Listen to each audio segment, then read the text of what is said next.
So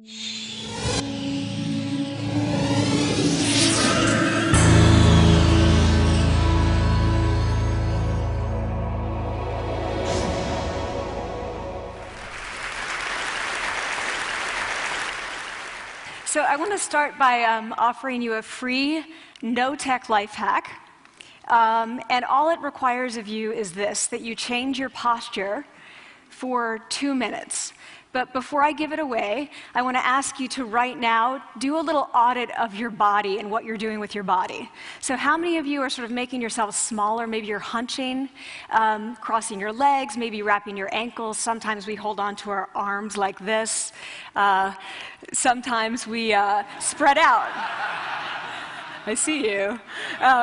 So I want you to pay attention to what you're doing right now. We're going to come back to that in a few minutes, and I'm hoping that if you sort of learn to tweak this a little bit, it could significantly change the way your life unfolds. So we're really fascinated with body language, and we're particularly interested in other people's body language. You know, we're interested in, like, you know,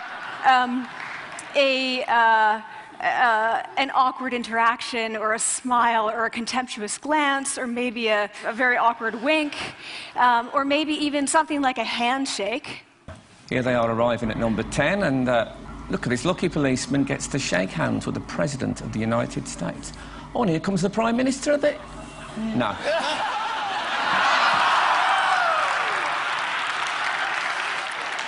So a handshake, or the lack of a handshake, can have us talking for weeks and weeks and weeks, even the BBC and the New York Times. So obviously, when we think about nonverbal behavior or body language, but we call it nonverbals as social scientists, it's language. So we think about communication. When we think about communication, we think about interactions. So what is your body language communicating to me? What's mine communicating to you?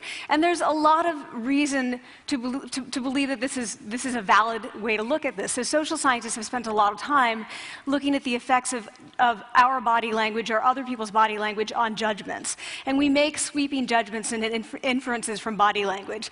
And those judgments can predict really meaningful life outcomes, like who we hire or promote, who we ask out on a date. For example, Nalini Ambady, a researcher at Tufts University, shows that when people watch 30-second soundless clips of real physician-patient interactions, their judgments of the physician's niceness predict whether or not that physician will be sued. So it doesn't have to do so much with whether or not that physician was incompetent, but do we like that person and how they interacted? Even more dramatic, Alex Todorov at Princeton has shown us that judgments of political candidates' faces in just 1 second predict 70% of US Senate and gubernatorial race outcomes. And even, let's go digital, emoticons used well in online negotiations can lead you to claim more value from that negotiation. If you use them poorly, bad idea, right? So when we think of nonverbals, we think of how we judge others, how they judge us, and what the outcomes are. We tend to forget, though, the other audience that's influenced by our nonverbals, and that's ourselves. We are also influenced by our nonverbals, our thoughts and our feelings and our physiology. So what nonverbals am I talking about? I'm a social psychologist. I study prejudice, and I teach at a competitive business school. So it was inevitable that I would become interested in power dynamics. I became especially interested in nonverbal expressions of power and dominance. And what are nonverbal expressions of power and dominance? Well, this is what they are. So in the animal kingdom, they are about expanding. So you make yourself big, you stretch out, you take up space, you're basically opening up. It's about opening up. And this is true across the animal kingdom. It's not just limited to primates, and humans do the same thing. So they do this both when they have power sort of chronically, and also when they're feeling powerful in the moment. And this one is especially interesting because it really shows us how universal and old these expressions of power are. This expression, which is known as pride, Jessica Tracy has studied, she shows that people who are born with sight and people who are congenitally blind do this when they win at a physical competition. So when they cross the finish line and they've won, it doesn't matter if they've never seen anyone do it, they do this. So the arms up in the V, the chin is slightly lifted. What do we do when we feel powerless? We do exactly the opposite. We close up, we wrap ourselves up, we make ourselves small. We don't want to bump into the person next to us. So again, both animals and humans do the same thing. And this is what happens when you put together high and low power. So what we tend to do when it comes to power is that we complement the other's nonverbals. So if someone's being really powerful with us, we tend to make ourselves smaller. We don't mirror them, we do the opposite of them. So I'm watching this behavior in the classroom, and what do I notice? I notice that MBA students really exhibit the full range of power nonverbals. So you have people who are like caricatures of alphas, like really coming into the room. They get right into the middle of the room before class even starts, like they really want to occupy space. When they sit down, they're sort of spread out. They raise their hands like this. You have other people who are virtually collapsing when they come in. As soon as they come in, you see it. You see it on their faces and their bodies, and they sit in their chair and they make themselves tiny, and they go like this when they raise their hand. I noticed a couple things about this. One, you're not going to be surprised. It seems to be related to gender. So women are much more likely to do this kind of thing than men. Women feel chronically less powerful than men, so this is not surprising. But the other thing I noticed is that it also seemed to be related to the extent to which the students were participating and how well they were participating. And this is really important in the MBA classroom because participation counts for half the grade. So business schools have been struggling with this gender grade gap. You get these equally qualified women and men coming in, and then you get these differences in grades, and it seems to be partly attributable to participation. So I started to wonder, okay, so you have these people coming in like this, and they're participating. Is it possible that we could get people to fake it, and would it lead them to participate more? So my main collaborator, Dana Carney, who's at Berkeley, and I really wanted to know, can you fake it till you make it? Like, can you do this just for a little while and actually experience a behavioral outcome that makes you seem more powerful? So we know that our nonverbals govern how other people think and feel about us. There's a lot of evidence, but our question really was, do our nonverbals govern how we think and feel about ourselves? There's some evidence that they do. So, for example, when we smile when we feel happy, but also when we're forced to smile by holding a pen in our teeth like this, it makes us feel happy. So it goes both ways. When it comes to power, it also goes both ways. So when you feel powerful, you're more likely to do this, but it's also possible that when you pretend to be powerful, you are more likely to actually feel powerful. So the second question really was, so we know that our minds change our bodies, but is it also true that our bodies change our minds? And when I say minds, in the case of the powerful, what am I talking about? So I'm talking about thoughts and feelings and the sort of physiological things that make up our thoughts and feelings. And in my case, that's hormones. I look at hormones. So what do the minds of the powerful versus the powerless look like? So powerful people tend to be, not surprisingly, more assertive and more confident, more optimistic. They actually feel that they're going to win even at games of chance. They also tend to be able to think more abstractly. So there are a lot of differences. They take more risks. There are a lot of differences between powerful and powerless people. Physiologically, there also are differences on two key hormones, testosterone, which is the dominance hormone, and cortisol, which is the stress hormone. So what we find is that high-power alpha males in primate hierarchies have high testosterone and low cortisol. And powerful and effective leaders also have high testosterone and low cortisol. So what does that mean? When you think about power, people tended to think only about testosterone because that was about dominance. But really, power is also about how you react to stress. So do you want the high-power leader that's dominant, high on testosterone, but really stress reactive? Probably not, right? You want the person who's powerful and assertive and dominant, but not very stress reactive, the person who's laid back. So we know that in primate hierarchies, if an alpha needs to take over, if an individual needs to take over an alpha role sort of suddenly, within a few days, that individual's testosterone has gone up significantly and his cortisol has dropped significantly. So we have this evidence, both that the body can shape the mind, at least at the facial level, and also that role changes can shape the mind. So what happens, okay, you take a role change, what happens if you do that at a really minimal level, like this tiny manipulation, this tiny intervention? For 2 minutes you say, I want you to stand like this, and it's going to make you feel more powerful. So this is what we did. We decided to bring people into the lab and run a little experiment. And these people adopted for 2 minutes either high power poses or low power poses. And I'm just going to show you 5 of the poses, although they took on only 2.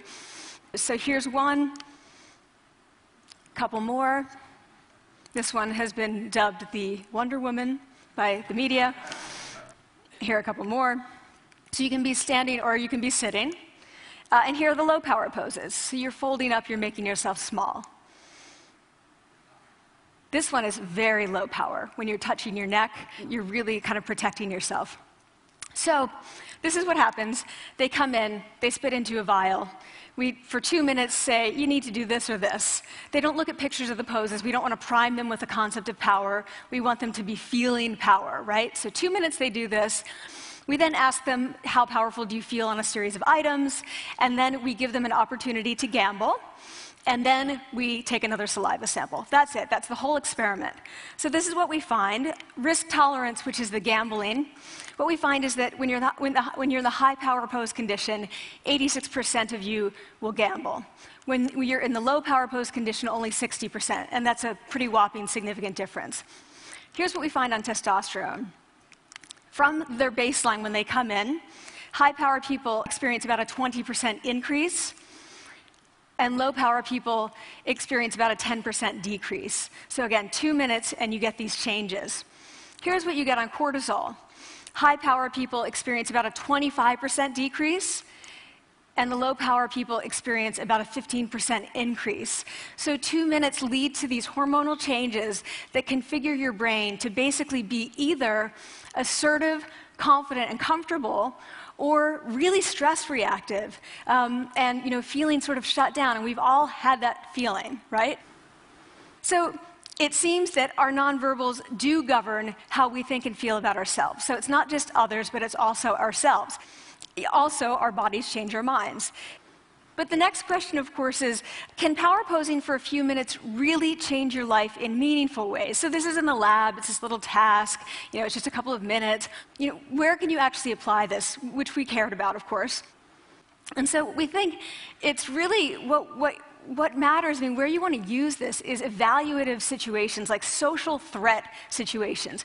Where are you being evaluated? Either by your friends, like for teenagers, it's at the lunchroom table.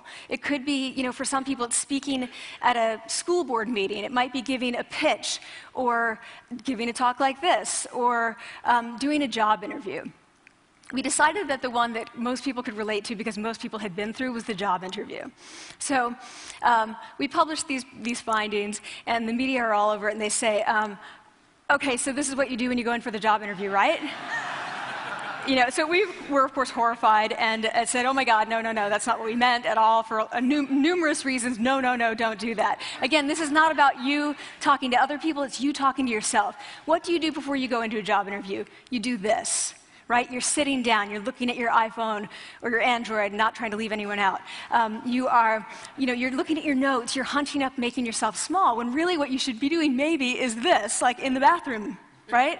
Do that, find 2 minutes. So that's what we want to test, okay? So we bring people into a lab, and they do either high or low power poses again. They go through a very stressful job interview. It's 5 minutes long. They are being recorded, they're being judged also, and the judges are trained to give no nonverbal feedback. So they look like this. Like, imagine this is the person interviewing you. So for 5 minutes, nothing. And this is worse than being heckled.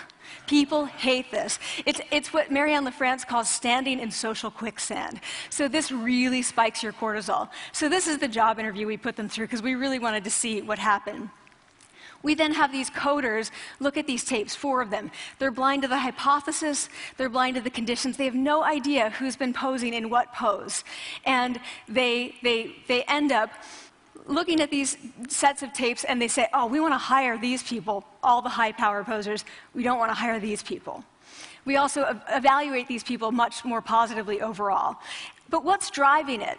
It's not about the content of the speech. It's about the presence that they're bringing to the speech. We also, because we rate them on all these variables related to sort of competence, like how well structured is the speech? How good is it? What are their qualifications? No effect on those things. This is what's affected. These kinds of things. People are bringing their true selves, basically. They're bringing themselves. They bring their ideas, but as themselves, with no, residue over them. So this is what's driving the effect or mediating the effect. So when I tell people about this, that our bodies change our minds and our minds can change our behavior and our behavior can change our outcomes, they say to me, it feels fake, right? So I said fake it till you make it. Like, it's not me. Like, I don't want to get there and then still feel like a fraud. I don't want to feel like an imposter. I don't want to get there only to feel like I'm not supposed to be here. And that really resonated with me because I want to tell you a little story about being an imposter and feeling like I'm not supposed to be here. When I was 19, I was in a really bad car accident. I was thrown out of a car, rolled several times. I was thrown from the car, and I woke up in a head injury rehab ward, and I had been withdrawn from college, and I learned that my IQ had dropped by 2 standard deviations, which was very traumatic. I knew my IQ because I had identified with being smart, and I had been called gifted as a child. So I'm taken out of college. I keep trying to go back. They say, you're not going to finish college. Like, just, there are other things for you to do, but that's not going to work out for you. So I really struggled with this. And I have to say, having your identity taken from you, your core identity, and for me it was being smart, having that taken from you, there's nothing that leaves you feeling more powerless than that. So I felt entirely powerless. I worked and worked and worked, and I got lucky and worked and got lucky and worked. Eventually, I graduated from college. It took me 4 years longer than my peers. And I convinced someone, my angel advisor, Susan Fisk, to take me on. And so I ended up at Princeton, and I was like, I am not supposed to be here. I am an imposter. And the night before my first year talk, and the first year talk at Princeton is a 20-minute talk to 20 people. That's it. I was so afraid of being found out the next day that I called her and said, I'm quitting. She was like, you are not quitting, because I took a gamble on you and you're staying. You're going to stay, and this is what you're going to do. You're going to fake it. You're going to do every talk that you ever get asked to do. You're just going to do it and do it and do it, even if you're terrified and just paralyzed and having an out-of-body experience until you have this moment where you say, oh my gosh, I'm doing it. Like, I have become this. I am actually doing this. So that's what I did. 5 years in grad school. A few years, I'm at Northwestern. I moved to Harvard. I'm at Harvard. I'm not really thinking about it anymore, but for a long time I had been thinking, not supposed to be here, not supposed to be here. So at the end of my first year at Harvard, a student who had not talked in class the entire semester, who I had said, look, you got to participate or else you're going to fail, came into my office. I really didn't know her at all. And she came in totally defeated, and she said, I'm not supposed to be here.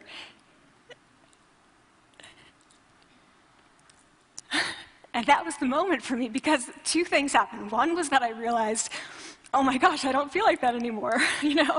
I don't feel that anymore, but she does, and I get that feeling. And the second was, she is supposed to be here. Like, she can fake it, she can become it. So he's like, yes, you are. You are supposed to be here, and tomorrow you're going to fake it, you're going to make yourself powerful, and, you're going to...